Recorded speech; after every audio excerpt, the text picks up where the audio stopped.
SVTWRC here. I had a request to go over some of what these vacuum lines mean on my 2.5 USDM STi EJ257. We'll go from the upper side of the engine here.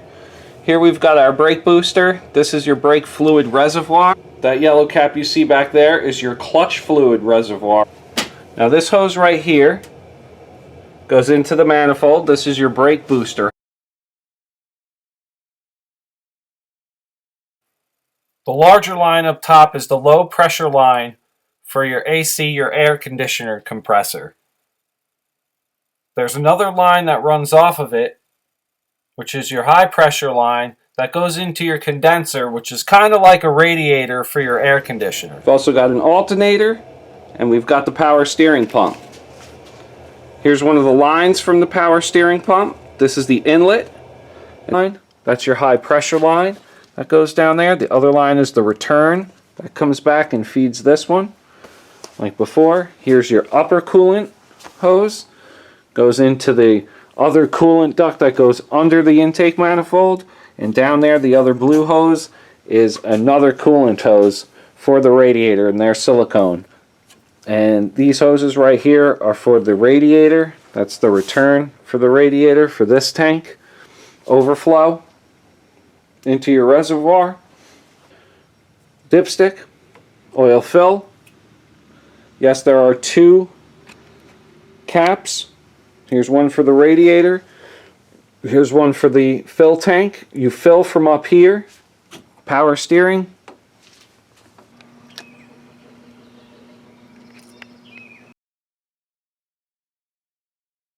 So on top is your throttle body here with your map sensor, your manifold absolute pressure.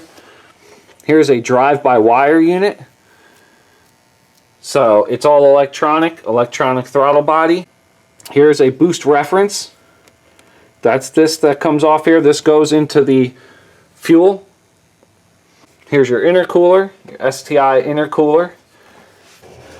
This is my turbo inlet that I put in, my connection hose. The hose that runs from the turbo inlet goes to your boost control solenoid. The other line from the boost solenoid tees off and goes to your wastegate and to the nipple that comes off the turbo. There's 3 bolts that hold on the boost solenoid control. For an explanation on the vacuum line and the restrictor pill, see my other video. So you're going to want a nice blade, and a 10mm gear wrench is going to be your best bet to get the solenoid off. It's in a tight spot. Now this is 3.5mm, the length of the stock hose that cracked.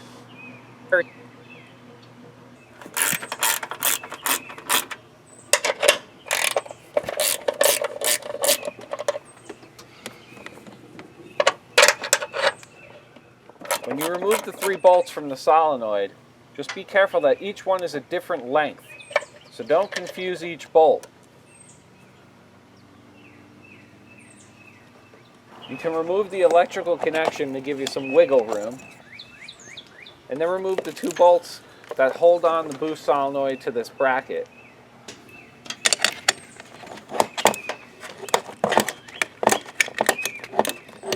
The boost controller will then come off the bracket, and now you have some room to work. Notice the 2 lines coming from the bottom of the boost solenoid, and these little plastic connectors. I would go 1 line at a time, so do not confuse which line you're hooking up. So I'm going to take the bottom one that comes off first. This little T is kind of a plastic restrictor. This one goes to the wastegate and the turbo itself. So put that line aside. As you can see in the middle here, there's a small connection as well to the T. You're going to want to remove that. You'll expose the little connector nipple that goes to the wastegate.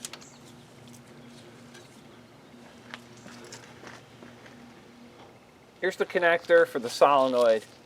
The small side goes into your vacuum hose, and that goes into the solenoid. These lines one at a time. So we're connecting the line that we took off to the boost solenoid, and then we want to take the length of line that we had prior and cut it to the exact size of the line that was there stock. Then you can snake it under and attach that to the wastegate nipple. Now that line is done, and you can proceed to the next line without fouling anything up, because you don't want to mix these lines up. Now going from your boost solenoid, remove the line from the connector on the boost solenoid. Then match up the line, cut accordingly, and now you can snake this two different ways. Once you attach this to the solenoid line on the turbo inlet, you can either route it around here, or you can route it around the fill tank like it was stock.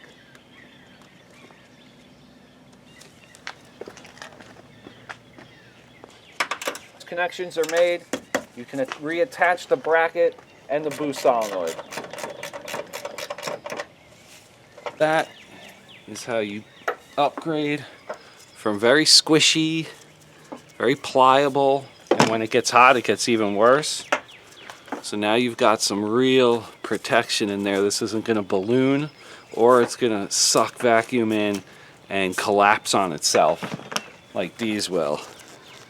These are just AutoZone rubber vacuum tubing, windshield washer vacuum tubing, 530 seconds, which equates to 3.97 millimeters. But this 3.5 is the real deal. It's way more of what the stock was, even though this has a bigger outside diameter.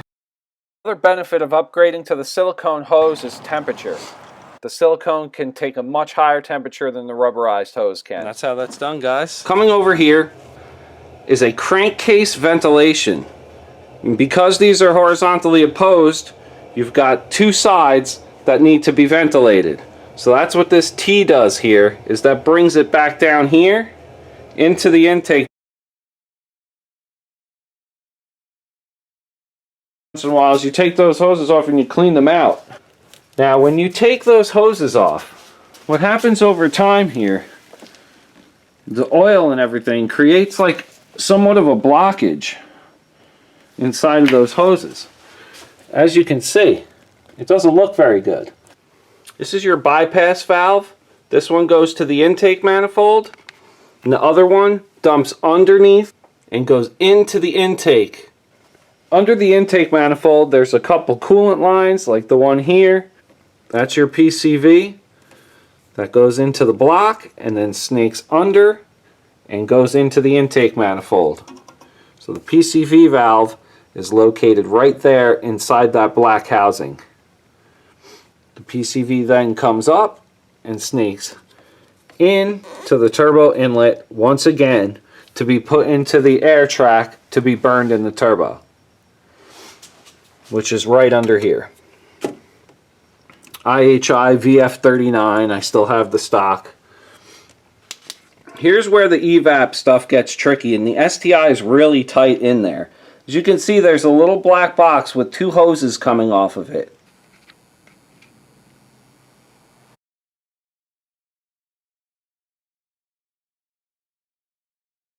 Starting with the turbo inlet, it goes into the purge valve, into the blue T, down the bottom of the blue T goes into the EVAP connection.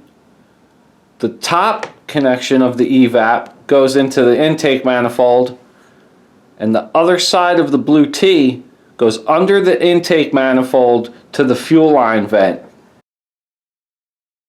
I was perusing good old eBay the other day and wanted to come up with a solution on how not to chew the living crap out of all of your hoses that you use with the standard worm drive clamps.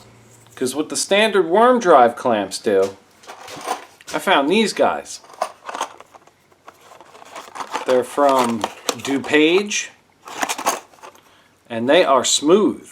It's got these ridges on the outside, but they are not on the inside. And that is really neat, because when you put these on correctly, they will not mar your hose. I'm going to leave it at that. Now I'm using one of these right now on my power steering inlet in order not to mar it, because I got a new hose and they're expensive. When you're paying 50 bucks for a hose from the factory that's a special pre-bent hose, you don't want to be messing with those worm clamps chewing it back up again. Now these are the upgraded coolant hoses that Cobb gives you when you get the intake system. And the reason for that is that the other ones used to drape across the old air box, and now you have to shorten them or lengthen them. So what happens is, of course, when you start using these, they fray them like mad. And it's just not a good thing, because eventually it's going to spring a leak. Now the cool thing is I got two different sizes here. These go from 12 millimeter to 18 millimeter, and I believe these go from 16 to 27.